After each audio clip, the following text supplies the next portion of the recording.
한 마을에 그것도 서로 옆집에 너무도 다르게 살고 있는 두 집이 있었습니다. 한 집은 오손도손 정말 행복하게 살고 있는 데 비해서 그 옆집은 하루가 멀다 하고 식구끼리 매일 다투고 살았습니다. 그래서 하루는 매일 다투다 못해 옆집에 다정하게 사는 가정을 좀 본받기 위해서 이 다투는 온 가족이 그 집을 방문을 했습니다.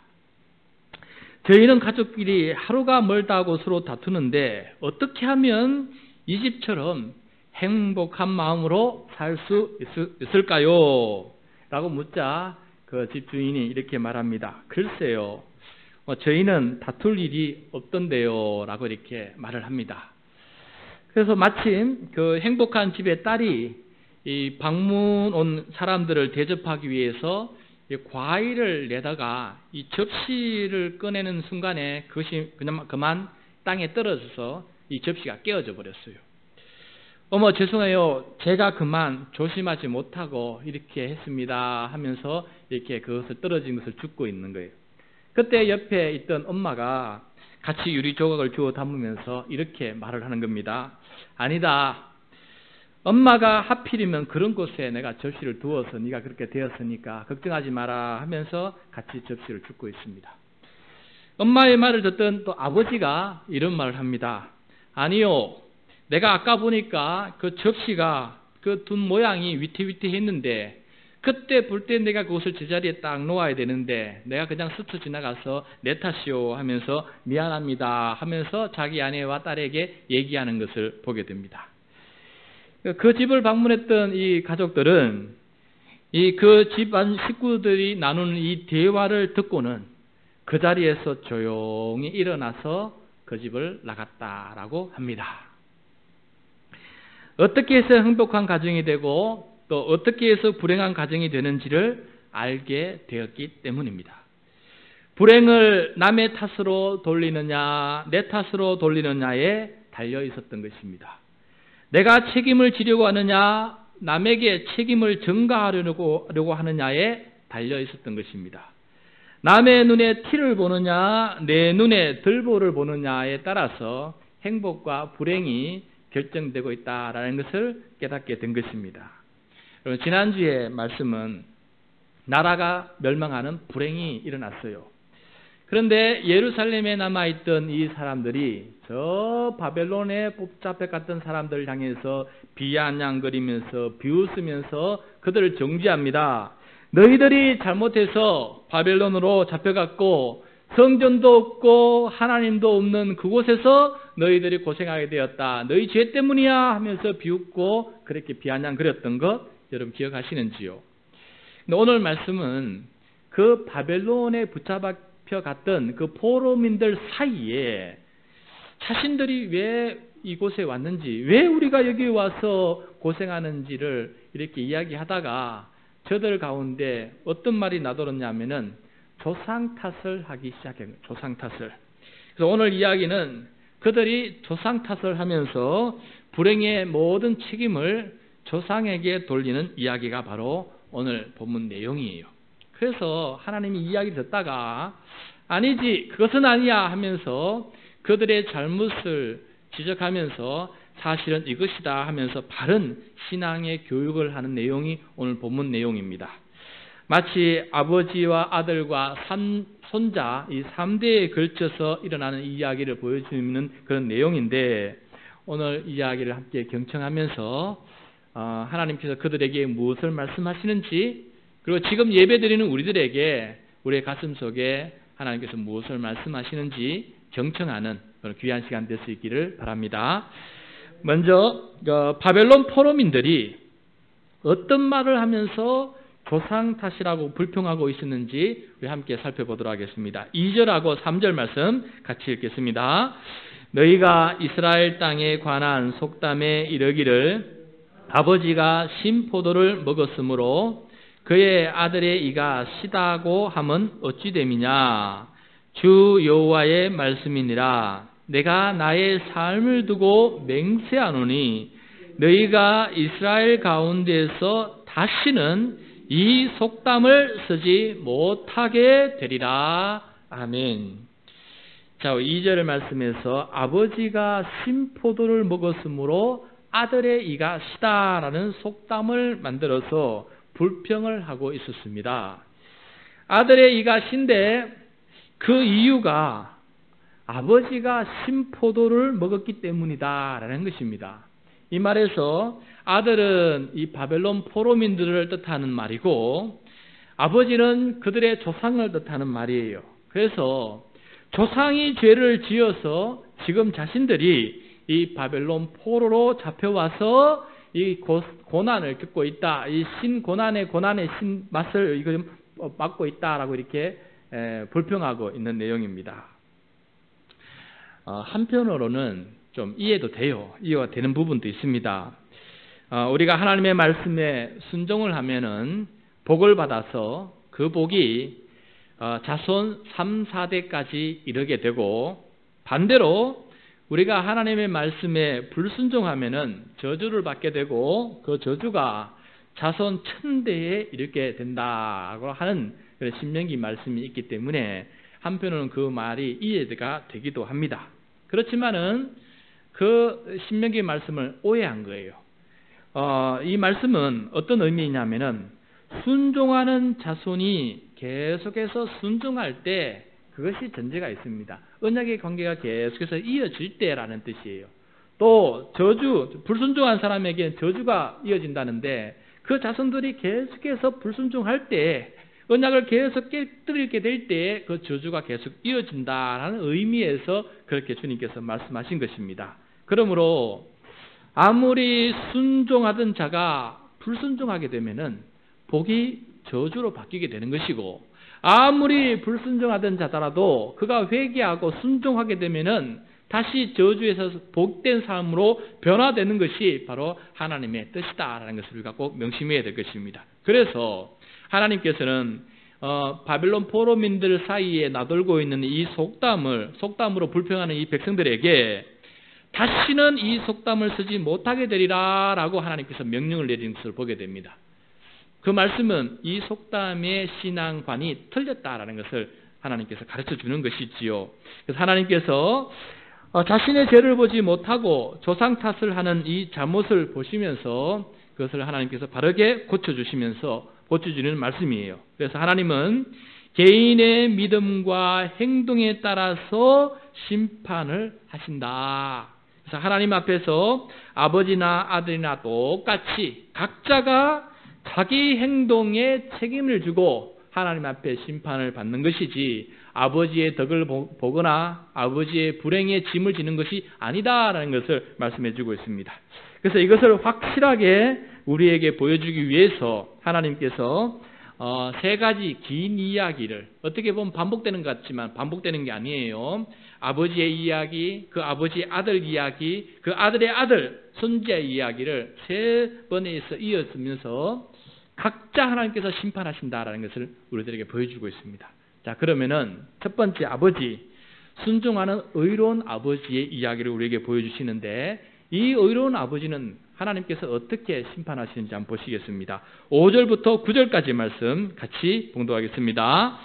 사람이 만일 의로워서 정의와 공의를 따라 행하며 산 위에서 재물을 먹지 아니하며 이스라엘 족속의 우상에게 눈을 들지 아니하며 이웃의 아내를 더럽히지 아니하며 월경 중에 있는 여인을 가까이 하지 아니하며 사람을 학대하지 아니하며 빚진 자의 저당물을 돌려주며 강탈하지 아니하며 줄인 자에게 음식물을 주며 벗은 자에게 옷을 입히며 별일을 위하여 구워주지 아니하며 이자를 받지 아니하며 스스로 손을 금하여 죄를 짓지 아니하며 사람과 사람 사이에 진실하게 판단하며 내 율례를 따르며 내 규례를 지켜 진실하게 행할진대 그는 의인이니 반드시 살리라.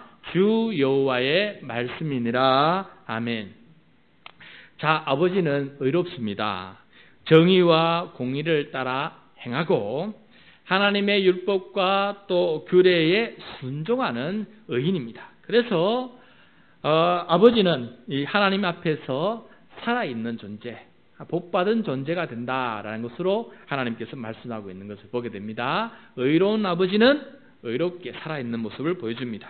자, 그러면은 이 의로운 아버지 밑에 불순종하는 아들이 태어났어요. 불순종하는 아들이 있습니다. 이 아들은 어떻게 될까? 아버지의 의로움 때문에 같이 살게 될까요? 아니면 자신의 불의 때문에 죽게 될까요? 우리 10절부터 13절까지 말씀 같이 읽겠습니다. 가령 그가 아들을 낳았다 하자 그 아들이 이 모든 선은 하나도 행하지 아니하고 그 죄악 중 하나를 범하여 강포하거나 살인하거나 산 위에서 재물을 먹거나 이웃의 아내를 더럽히거나 가난하고 궁핍한 자를 학대하거나 강탈하거나 빚진 자의 저당물을 돌려주지 아니하거나 우상에게 눈을 들거나 가증한 일을 행하거나 별일을 위하여 구워주거나 이자를 받거나 할진대 그가 살겠느냐? 결코 살지 못하리니 이 모든 가증한 일을 행하였은즉 반드시 죽을지라. 자기의 피가 자기에게로 돌아가리로다. 아멘. 자, 아버지와 달리 아들은 선한 것 하나 없는 악한 사람이에요. 그 가증한 우상을 숭배하고 이웃에게 불의와 부패를 행하는 그런 악한 아들입니다. 그래서 그 아들은 하나님 앞에서 죽임을 당한다라고 말씀하고 있어요. 아버지의 덕을 보지 못하고 자신이 행한 것으로 심판을 받게 된다라는 것을 보게 됩니다. 여러분, 우리가 아무리 신앙생활을 잘하고 의롭게 살고 자식을 위해서 기도해주고 자식을 대신해서 내가 헌금해준다 할지라도 그 자식이 하나님 앞에 바로 서지 못하고 불의를 행하고 이웃 앞에 악한 삶을 살아가게 되면은 아무리 내가 기도하고 내가 의인이고 목사고 장로고 권사고 집사가 된다 할지라도 내 자식을 구원할 수 있는 능력이 내에서 내 것이 그 자녀에게 들어가지 못한다라는 것이에요. 자, 그래서 그 아들은 어쩔 수 없이 그렇게 심판을 받게 되었습니다. 그 다음 이렇게 불순종하는 아들의 아들, 그러니까 손자예요. 손자 이야기를 함께 보겠습니다. 손자는 어떤 사람이고 그 자기 아버지의 불의한 짐을 계속 지는지 아니면 벗고 사는지 함께 보시겠습니다. 14절부터 18절까지 말씀 함께 봉독하겠습니다. 또 가령 그가 아들을 낳았다 하자 그 아들이 그 아버지가 행한 모든 죄를 보고 두려워하여 그대로 행하지 아니하고 산 위에서 재물을 먹지도 아니하며 이스라엘 족속의 우상에게 눈을 들지도 아니하며 이웃의 아내를 더럽히지도 아니하며 사람을 학대하지도 아니하며 저당을 잡지도 아니하며 강탈하지도 아니하며 줄인 자에게 음식물을 주며 벗은 자에게 옷을 입히며 손을 금하여 가난한 자를 압제하지 아니하며 별리나 이자를 받지 아니하며 내 규례를 지키며 내 율례를 행할진대 이 사람은 그의 아버지의 죄악으로 죽지 아니하고 반드시 살겠고 그의 아버지는 심히 포악하여 그 동족들을 강탈하고 백성들 중에서 선을 행하지 아니하였으므로 그는 그의 죄악으로 죽으리라. 아멘. 자, 손자는 또다시 의로운 사람이었기 때문에 하나님 앞에 살아있는 존재가 된다라고 말씀해 주고 있어요. 그러니까 아버지가 의인이라 그래서 불순종하는 그 아들이 구원받는 것도 아니고 그 아들이 불순종한다 그래서 그 손자가 저주받는 것도 아니고 각자 자기가 행한 대로 하나님 앞에 심판을 받는다라는 것을 우리에게 말씀해 주고 있습니다. 그러므로 이렇게 말씀을 다 마치시고 바벨론 포로민들에게 하시는 말씀 아니겠습니까? 이거 전부 다 너희들이 조상 탓하고 있는데 조상 탓으로 하면서 자신의 죄를 합리화하거나 변명하지 말고 또 무책임한 태도로 살려고 하지 말고 자기의 죄를 들어보면서 회개하고 책임이 있는 삶을 살아라 라고 이렇게 말씀하고 있는 것입니다.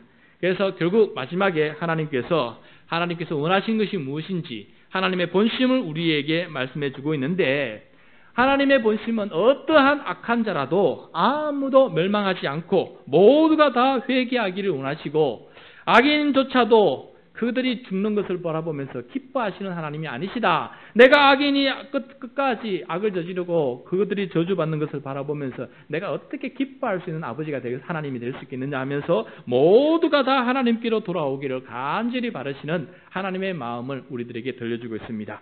21절, 22절, 23절 같이 읽겠습니다. 그러나 악인이 만일 그가 행한 모든 죄에서 돌이켜 떠나 내 모든 율례를 지키고 정의와 공의를 행하면 반드시 살고 죽지 아니할 것이라. 그 범죄한 것이 하나도 기억함이 되지 아니하리니 그가 행한 공의로 살리라. 주 여호와의 말씀이니라. 내가 어찌 악인이 죽는 것을 조금인들 기뻐하랴. 그가 돌이켜 그 길에서 떠나 사는 것을 어찌 기뻐하지 아니하겠느냐. 아멘. 그러니까 누구든지 악한 길에서 돌이키면은 용서해 주시고 더 이상 기억하지 아니하시겠다라고 말씀하고 있습니다.